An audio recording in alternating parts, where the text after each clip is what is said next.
Hello friends, स्वागत है आप सभी का खुशबू एकेडमी में। आज की क्लास में फ्रेंड्स मैं आपको बताने वाली हूँ इसमें कुछ विशेष पेड़ पौधों के बारे में। जैसा कि आप सभी लोग जानते हैं, जहाँ पे जो आपकी क्लास चल रही है वो फ्रेंड्स चल रही है सीटेट की। ठीक है, सीटेट यानी कि CTET first paper 1 to 5 class के लिए। जैसा कि आप सभी लोग जानते हैं, जो सीटेट का पेपर होता है उसमें 30 मार्क्स के आपकी ईवीएस के क्वेश्चन आंसर देखने को मिलते हैं आपको। ठीक है, तो वो 30 क्वेश्चन जो है फ्रेंड्स वो मैं आपको आज की क्लास में जो है कवर करा रही हूँ। ठीक है, देखिए इसमें जो है आपका पहले भी जो क्लासेस चल चुकी हैं वो आपकी काफ़ी ज़्यादा आपकी हेल्प करेंगी सीटेट के एग्जाम के लिए, या फिर आप अदर कोई भी एग्जाम की तैयारी करो कॉम्पिटेटिव एग्जाम की, तो सभी में जो है फ्रेंड्स इससे रिलेटेड क्वेश्चन आंसर आपको देखने को मिलते ही हैं। ठीक है, तो चलिए आज की क्लास को हम स्टार्ट करते हैं। लेकिन इससे पहले मैं आपको बता देना चाहती हूँ कि जो पिछली क्लासेस जिसने अभी अटेंड नहीं की है वो लोग जा करके अटेंड कर लीजिए, क्योंकि जो पिछली क्लासेस थी वो फ्रेंड्स काफ़ी ज़्यादा आपके लिए इंपॉर्टेंट है। ठीक है, क्योंकि इसमें जो है मैंने आपको बताया था जीवों में, फिर पेड़ पौधों में किस प्रकार से उनके अंदर पोषण होता है, श्वसन होता है, उत्सर्जन होता है, वृद्धि होती है, संवेदनशीलता होती है, प्रजनन होता है, किस प्रकार से जैविक क्रियाएं होती हैं। ठीक है, इन सभी चीज़ों के बारे में मैंने पिछली क्लासेस में बता दिया है। आप में से जितने लोग ने भी क्लास को अटेंड नहीं किया है, आप लोग क्लास को अटेंड कर लीजिएगा और वीडियो को लाइक और चैनल को सब्सक्राइब कर लीजिएगा। ठीक है, और इसके अलावा फ्रेंड्स मैंने आपको सजीव और निर्जीव के बीच में जैसी क्रियाएं होती हैं, कौन सी जैविक क्रियाएं होती हैं, कौन सी अजैविक क्रियाएं होती हैं, उन सभी चीज़ों के बारे में मैंने आपको बताया था। और एक कोशिकीय बहुकोशिकीय क्या होते हैं, कौन कौन से जीव होते हैं जो एक कोशिकीय होते हैं, कौन से जीव बहुकोशिकीय होते हैं। तो आप लोग कमेंट करके एक बार बताइए एक कोशिकीय जीव कौन कौन से होते हैं और बहुकोशिकीय जीव कौन कौन से होते हैं। ठीक है, तो इसी के साथ हम क्लास को स्टार्ट करते हैं। आज की क्लास में मैं आपको बताऊंगी क्रोटोन का पौधा कौन सा होता है, किस प्रकार से होता है, किस प्रकार की जो है पेड़ पौधे आपके यहाँ भारत में फिर अदर स्टेट में पाई जाती हैं, और भारत के बाहर भी कौन कौन से पेड़ पौधे पाए जाते हैं जिनसे रिलेटेड आपके एग्जाम में क्वेश्चन आंसर पूछे जाते हैं। ठीक है, तो देखिए आज हम बात करेंगे कुछ विशेष पेड़ पौधे। ठीक है, कुछ विशेष पेड़ पौधे, यानी कि जैसा कि मैं आपको दिखा रही हूँ, पहला पॉइंट है आपका क्रोटोन, पीपल, बरगद, तो इस प्रकार से केला, सभी पेड़ पौधों के बारे में हम एक एक करके डिस्कस करेंगे। ठीक है, तो देखिए क्रोटोन, सबसे पहले हम क्रोटोन के बारे में बात करते हैं। यहाँ जो ये पौधा यह बता देता है कि फसल को कब पानी चाहिए। ठीक है, मतलब कि जो फ्रेंड्स आपका जो क्रोटोन का पौधा होता है वो एक इंडिकेटर का काम करता है। ठीक है, किसका काम करता है फ्रेंड्स, एक इंडिकेटर का काम करता है। अब देखिए यहाँ तो आपको मैंने बता दिया क्रोटोन का पौधा का क्या कार्य होता है। इसका कार्य क्या होता है फ्रेंड्स, ये पौधों को यह बता देता है कि फसल को कब पानी की जरूरत है। ठीक है, एक इंडिकेटर के रूप में यह कार्य करता है। इसके बाद नेक्स्ट फ्रेंड्स यहाँ आपका आता है पीपल का पेड़। ठीक है, पीपल का पेड़ यह क्या है, एक विशाल पेड़ होता है। ठीक है, यह कैसा पेड़ होता है, एक विशाल पेड़ होता है, और यह 24 घंटे ऑक्सीजन देने वाला 24 घंटे ऑक्सीजन देने वाला पेड़ कौन सा होता है, तो फ्रेंड्स वो होता है पीपल का पेड़। ठीक है, इसको बोधि वृक्ष भी कहते हैं, क्योंकि इसको बोधि वृक्ष, अगर फ्रेंड्स क्वेश्चन में आपके ये पूछ लिया गया कि इसको बोधि वृक्ष क्यों कहा जाता है, पीपल के पेड़ को बोधि वृक्ष क्यों कहा जाता है, तो देखिए अब मैं आपको बता दूं, जो बोधि वृक्ष यानी कि जो पीपल का पेड़ है उस पे उसके नीचे गौतम बुद्ध ने इसके नीचे ज्ञान की प्राप्ति की थी, और इसी वजह से इस वृक्ष के नीचे क्या होता है, हमेशा इसकी पत्तियां हिलती रहती हैं। ठीक है, इस ज्ञान की प्राप्ति किया था, और इस वृक्ष की जो पत्तियां होती है, नीचे की जो पत्तियां हमेशा हिलती रहती है। ठीक है, तो इसको क्या कहा जाता है, इसको बोधि वृक्ष कहा जाता है। पीपल के पेड़ को और किस नाम से जाना जाता है, तो इसको बोधि वृक्ष के नाम से भी जाना जाता है। ये काफ़ी ज़्यादा विशाल होती है, 24 घंटे क्या होती है, ऑक्सीजन देने वाले पेड़ पौधे हैं। ठीक है, इसके बाद नेक्स्ट हम यहाँ बात करेंगे, नेक्स्ट पेड़ आपका आता है बरगद का। यह भी फ्रेंड क्या है, यह भी एक विशाल पेड़ होता है। ठीक है, यह भी कैसा पेड़ होता है, यह भी एक विशाल पेड़ होता है, और इसके छत्र छाया का फैलाव जो होता है बहुत अधिक होता है। ठीक है, इसकी जो छत्र छाया का विशाल जो होता है फैलाव होता है बहुत ही ज़्यादा होता है, और इसकी छत्र के को सहारा देने के लिए शाखाएं जो हैं जड़ें निकलती हैं, जिन्हें स्तंभ जड़ कहा जाता है। ठीक है फ्रेंड्स, किसने देखा है जो बरगद का पेड़ होता है, वो पेड़ फ्रेंड्स जो नीचे लटकी रहती हैं जड़, वो किसने किसने देखा है, जिसको हम कह सकते हैं कि तने का सहारा देती हैं। ठीक है फ्रेंड्स, किसका सहारा देती हैं, तने का सहारा देती हैं। यानी कि जैसा कि मैं आपको बता दूं, आपने जैसे मक्का का किसने देखा है, मक्का की खेती, मक्का की, बजड़ा की, बरगद हो गया, केवड़ा हो गया, बांस आदि की जो जड़ें होती हैं वो विशेष रूप से मजबूत तथा मोटी होकर तने को सहारा देती हैं। ठीक है, इन्हें सहारा देने वाली जड़ें भी कहा जाता है। ठीक है, अगर आप लोगों ने नहीं देखी, रुकिए मैं आपको उसको दिखा देती हूँ। ठीक है, ये देखिए फ्रेंड्स, यहाँ पे आपको गन्ना का दिख रहा है, गन्ना का इसको बोलते हैं सहारा देने वाली। ठीक है, सहारा देने वाली जड़ें कौन सी, देखिए यहाँ पे ऐसे गन्ने की, आप गन्ना हो गया आपका, यहाँ पे ऐसे आप गन्ना का देख रहे हैं, ऐसे मक्का का होता है, ऐसे बाजरे का होता है। ठीक है, बरगद का देख रहे हैं फ्रेंड्स, जब बरगद का पेड़ जब पुराना होने लगता है तो उसके अंदर से ऐसे क्या होती है, शाखाएं निकलती हैं। ठीक है, स्तंभ जड़ जिसको कहा जाता है, और ये जो है इस पेड़ में जमीन भी जड़ें होती हैं। ठीक है, जमीन के अंदर भी जड़ें होती हैं और जमीन के ऊपर भी यहाँ पे इस पेड़ में से जड़ें लटकी रहती हैं। ठीक है, केवड़ा का वृक्ष देख रहे हैं, केवड़ा में भी देखिए फ्रेंड्स इस तरीके से यहाँ पे भी लगी रहती हैं। ठीक है, समझ में आया सभी को। दिखा दिया आपको मैंने फिगर भी, ठीक है। चलिए इसके आगे हम बात कर, अब देखिए फ्रेंड्स इसके आगे में यहाँ बात करेंगे केला। केला जो है, केला पेड़ नहीं है, एक शाख है, ठीक है। पेड़ा नहीं है, क्या है, शाख है, क्योंकि तना हरा एवं कमजोर होता है। केले के फल एवं फूल खाए जाते हैं, ठीक है। केला का कौन कौन सा पार्ट खाया जाता है, तो केला का फूल भी खाया जाता है और केला का जो है फल भी खाया जाता है। और यह क्या है फ्रेंड्स, ये पेड़ नहीं है ना पौधा, ये क्या है, एक शाख है, ठीक है। क्या है, एक शाख है, ठीक है। समझ में आया। नेक्स्ट आगे बढ़े हम लोग। कोई डाउट हो तो हमेशा मैं कहती हूँ, कहीं से भी आपको कोई डाउट हो तो आप कमेंट करके पूछ लिया करिए, ठीक है। अभी मैं आपको कंटेंट करा रही हूँ, इसके बाद जो है मैं आपको प्रैक्टिस सेट भी कराऊंगी, ठीक है। प्रैक्टिस सेट भी इसके बाद कराऊंगी। पहले मैं आपको समझा दूँ किस तरीके से आपका जो है पेपर बना है, किस प्रकार से आपको जो कंटेंट है, आपको थियरी पहले मैं पढ़ा देती हूँ, उसके बाद मैं आपको प्रीवियस ईयर क्वेश्चन पेपर भी सॉल्व कराऊंगी, ओके। अब देखिए फ्रेंड्स यहाँ पे दिया गया है नीपेथीन्स घटपर्डी पौधा, यानी कि नीपेथीन्स घटपर्डी पौधा यह कौन सा पौधा होता है, तो यह कैसा पौधा है फ्रेंड्स, ये देखिए इंपॉर्टेंट डाल लीजिए, ठीक है। ये इंपॉर्टेंट है, आपके एग्जाम में काफ़ी बार पूछा गया है, इंपॉर्टेंट डाल लीजिएगा ऐसा आप लोग, ठीक है। इंपॉर्टेंट रहेगा आपके एग्जाम के लिए, इंपॉर्टेंट है, ठीक है फ्रेंड्स। नीपेथीन्स घटपर्डी पौधा जो है ये इंपॉर्टेंट है, आपके एग्जाम में काफ़ी बार पूछा गया है। यह क्या है, यह एक कीट भक्षी को खाने वाला पौधा होता है, ठीक है। कैसा पौधा होता है, कीट भक्षी पौधा होता है। इसका फिगर मैं आपको दिखा देती हूँ। यह जो है फ्रेंड्स ये कीड़े मकोड़े के अलावा मेढक, चूहा तथा छोटे जीवों को भी खा जाता है, ठीक है। यह एक ऐसा पौधा है जो क्या करता है, कीड़े मकोड़े को तो खाता है, लेकिन चूहा, छोटे जीव हो गए, मेढक हो गए, इनको भी खा जाता है। और इनमें जो है प्रकाश संश्लेषण होता है, ठीक है। इनमें जो है फोटोसिंथेसिस भी होता है, परंतु क्या है, इनके अंदर नाइट्रोजन प्राप्त करने के लिए यह कीड़े मकोड़े एवं अन्य छोटे जीवों को खाते हैं, ठीक है।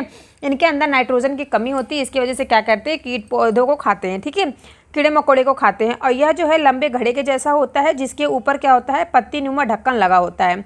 यह कैसा होता है फ्रेंड्स, एक घड़े के जैसा होता है और इसके ऊपर जो एक पत्ती लगी होती है वो उसका ढका रहता है, ठीक है। उसके ऊपर जब कोई भी कीड़ा वगैरह बैठता है तो खुल के उसको अंदर खा लेती है।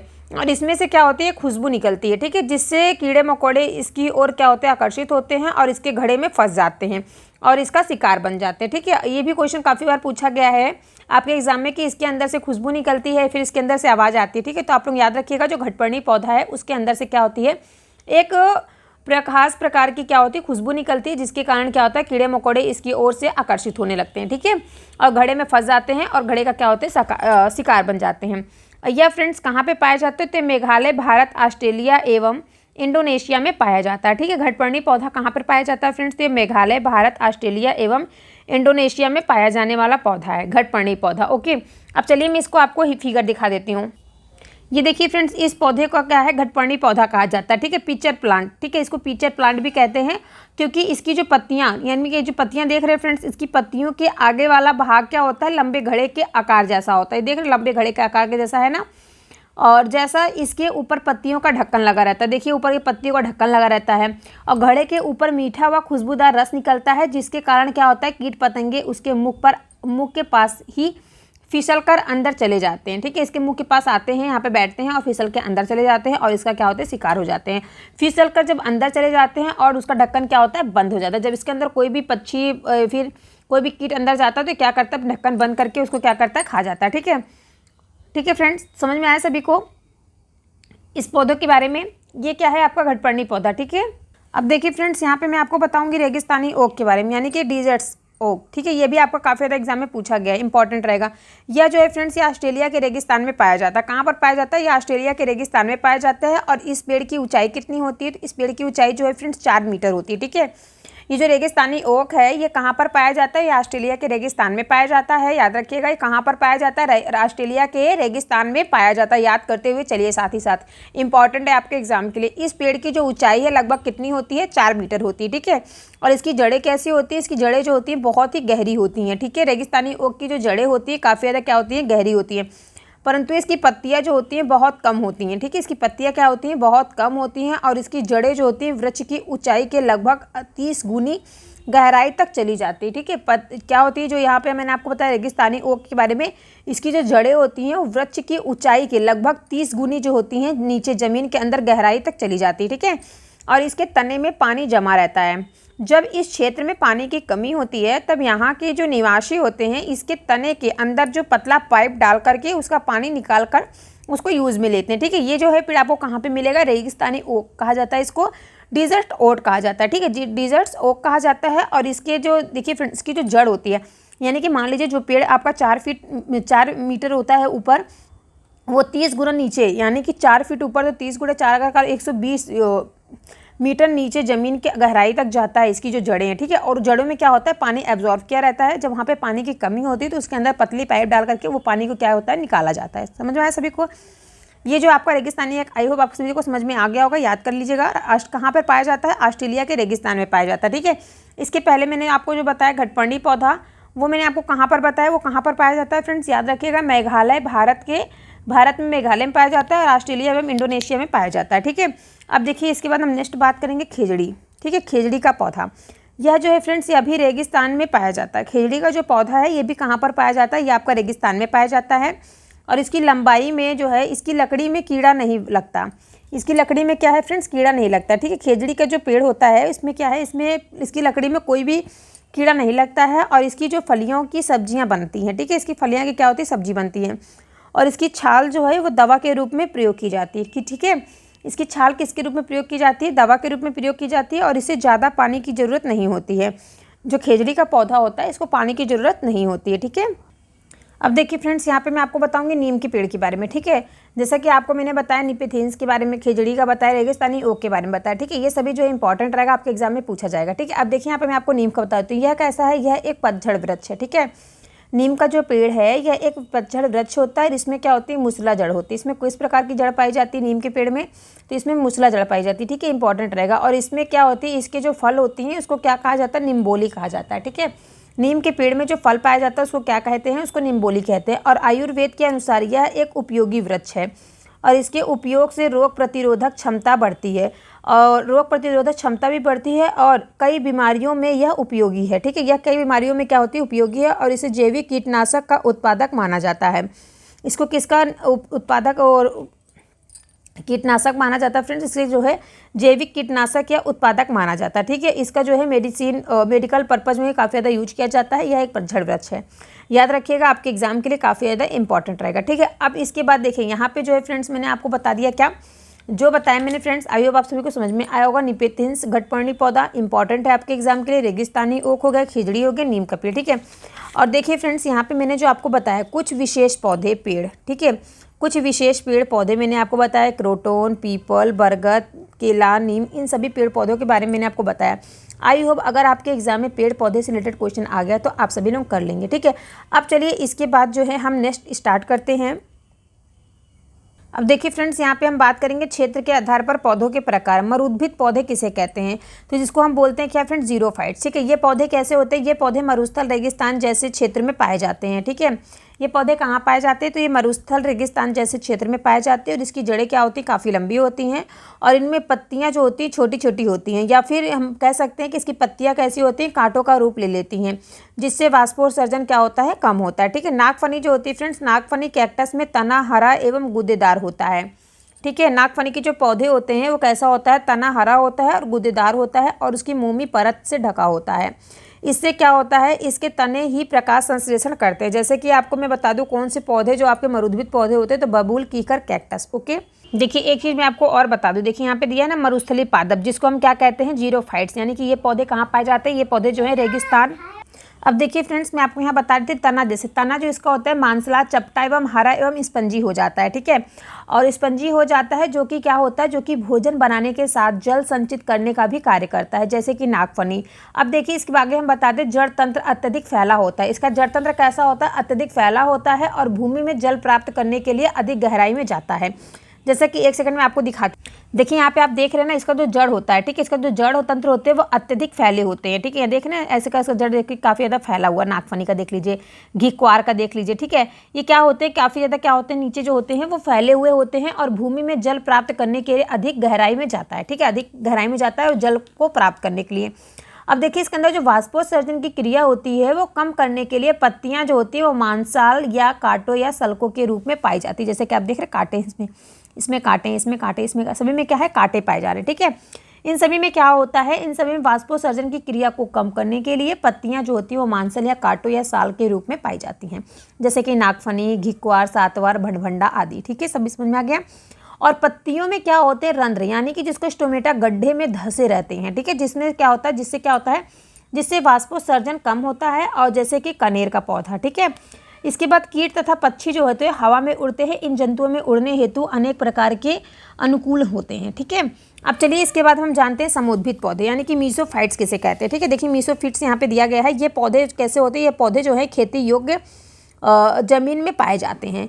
इनमें तना ठोस एवं शाखा युक्त होते हैं और इनके जो पत्ते होते हैं वो साधारणतः बड़े चौड़े पतले एवं भिन्न आकार के होते हैं। जैसा कि एग्जाम्पल में आपको मक्का, टमाटर, गेहूं, धान आदि इन सभी के जो पेड़ पौधे हैं आप सभी लोग देखे होंगे, अपने आसपास आते जाते अपने रास्ते में देखे होंगे। टमाटर का पेड़ पौधा कैसा होता है, मक्का का कैसा होता है, गेहूं का कैसा होता है, धान का कैसा होता है। ठीक है, तो इन सभी पेड़ पौधे को आपने जाना है ये कैसे उगाए जाते हैं। तो ये पौधे जो होते हैं ये खेती योग्य जमीन में पाए जाते हैं। ठीक है, और इनमें क्या होता है, तना ठोस एवं शाखा युक्त होता है और इनके जो पत्ते होते हैं वो साधारणतः बड़े चौड़े पतले एवं भिन्न आकार के होते हैं। ठीक है, इसके आगे हम लोग बढ़ें, यहाँ तक सभी को समझ में आ गया। अब देखिए फ्रेंड्स, यहाँ पे मैं आपको बताऊंगी तीसरा पॉइंट है जलोद्भिद पौधे। ठीक है, जलोद्भिद पौधे कौन से होते हैं, इसको हाइड्रोफाइट्स कहा जाता है। ठीक है, ये पौधे जो होते हैं फ्रेंड्स जल पानी में पाए जाते हैं। ठीक है, इनमें क्या होता है, जड़ तंत्र कम विकसित होता है और इनमें पत्तियां जो होती हैं पत्तियों पर मोमी परत होती है जैसे कि कमल। ठीक है, इनके पत्तियों पे क्या होती है, मोमी परत पाई जाती है जैसे कमल। कमल का फूल किसने किसने देखा कमेंट करके बताइए। जैसे आप जानते हैं कीचड़ में कमल का फूल उगता है, तो ये कहाँ पर पाया जाता है, ये पौधे जो हैं जल में यानी कि पानी में पाए जाते हैं। ठीक है, और इस प्रकार के जो जलीय पौधों में भी अनुकूलन होता है। इन पौधों का जो शरीर होता है काफ़ी कोमल तथा कमजोर होता है, क्योंकि इन पौधों के शरीर के जो सभी गुण होते हैं सभी भागों में मृदु ऊतक अधिकता में होता है और काष्ठीय ऊतक जो होता है वो अत्यंत अल्प मात्रा में पाया जाता है। ठीक है, इनके अंदर कोई भी लकड़ी वाला पार्ट नहीं होता है। और पत्तियां कैसी होती हैं, पतली होती हैं, कटी फटी तथा तैरने की अवस्था में होती हैं। पत्तियों में क्या होता है, हमेशा इनमें रंध्रों का अभाव होता है। ठीक है, इनमें जो है स्टोमेटा नहीं पाया जाता है और इन पौधों में जड़ तंत्र जो होता है वो अल्प विकसित होता है। तना कैसा होता है, ये पर्णवृंत तथा पत्तियों में अधिक वायु कोश वाले होते हैं। ठीक है, जैसे कि आपने देखा होगा जलीय पौधे स्पंजी व हल्के हो जाते हैं जैसे कि जलकुंभी। ठीक है, यहाँ पे देखिए फ्रेंड्स दिया गया है जलमग्न पौधों में पत्तियां पतली एवं सकरी होती हैं जैसे कि हाइड्रीला, उदाहरण के लिए कमल, जल लिली, हाइड्रीला एटीसी। ठीक है, देखिए जल लिली कैसे होती है, सिंघाड़ा देखिए यहाँ पे आप दिखाए ना, सिंघाड़ा का देखो कैसा होता है। यहाँ पे सिंघाड़ा का पत्ती देखो फ्रेंड्स, सिंघाड़ा का पेड़ देखो कैसा होता है, कैसे पानी में सिंघाड़ा होता है पैदा। ये देखिए यहाँ पे दिया गया है ना, ये सिंघाड़ा देखिए यहाँ पे ये दिया गया सिंघाड़ा का। यहाँ आपका देखा है रिबन जैसी पत्तियाँ होती है इसकी, देखिए पत्तियाँ कैसी होती है, रिबन की जैसी होती है। इसको वैली सेनेरिया कहा जाता है। इसका जो तना होता है, स्टेम जो होता है कितना ज़्यादा कमजोर होता है। ठीक है, स्टेम देखिए कितना कमजोर होता है, इसका भी स्टेम देखिए कितना कमजोर होता है। ठीक है, ये देखिए इसको ये कौन सा पौधा है आपका, ये हाइड्रीला है। ठीक है, हाइड्रीला देख लीजिए ध्यान से। ठीक है, आप लोगों ने पढ़ा होगा हाई स्कूल इंटर में। ठीक है, बात देखिए फ्रेंड्स, यहाँ पे हम बात करेंगे लवणोद्भिद सैल्टोफाइट। ठीक है, सैल्टोफाइट यानी कि ये पौधे जो हैं दलदली क्षेत्रों में पाए जाते हैं और इन पौधों में जड़ें जो होती हैं ज़मीन के ऊपर की ओर निकल आती हैं ताकि वे वायु ले सके। ठीक है, ये पौधे कहाँ पर पाए जाते, दलदली क्षेत्रों में पाए जाते हैं। ठीक है, जो लवणोद्भिद पौधे होते हैं यानी कि सैल्टोफाइट जो होते हैं, ठीक है, वो कहाँ पे होते हैं फ्रेंड्स, वो जो होते हैं दलदली क्षेत्र में पाए जाते हैं और इन पौधों में जड़ें जो होती हैं ज़मीन के ऊपर की ओर निकल आती हैं ताकि वे क्या कर सके, ताकि वे क्या कर सकें, ताकि जो वे वायु ले सके। ठीक है, उदाहरण के जैसे मैग्रो सुंदरी पेड़। ठीक है, मैग्रो सुंदरी पेड़। ठीक है, इसके बाद देखिए यहाँ पे फ्रेंड्स आ गया आपका हेलोफाइट्स सनलाइट लवर्स यानी कि जिसको हम हीलियोफाइट्स कह सकते हैं, आत्मोद्भिद कह सकते हैं, सूर्य प्रकाश प्रेमी।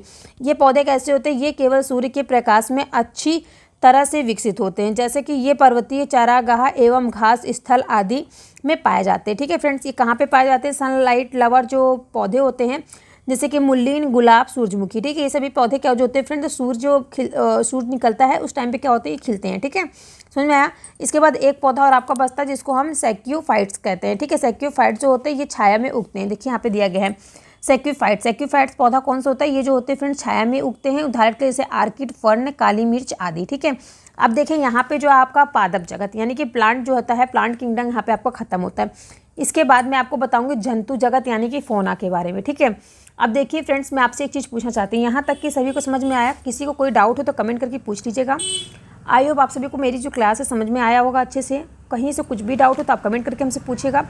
मिलते हैं हम आपसे नेक्स्ट क्लास में। कल की क्लास में आपको मैं बताऊंगी जंतु जगत यानी कि फोना के बारे में। ठीक है, देखिए फ्रेंड्स, यहाँ पे पादप जगत यानी कि फ्लोरा किंगडम जो था कंप्लीट होता है।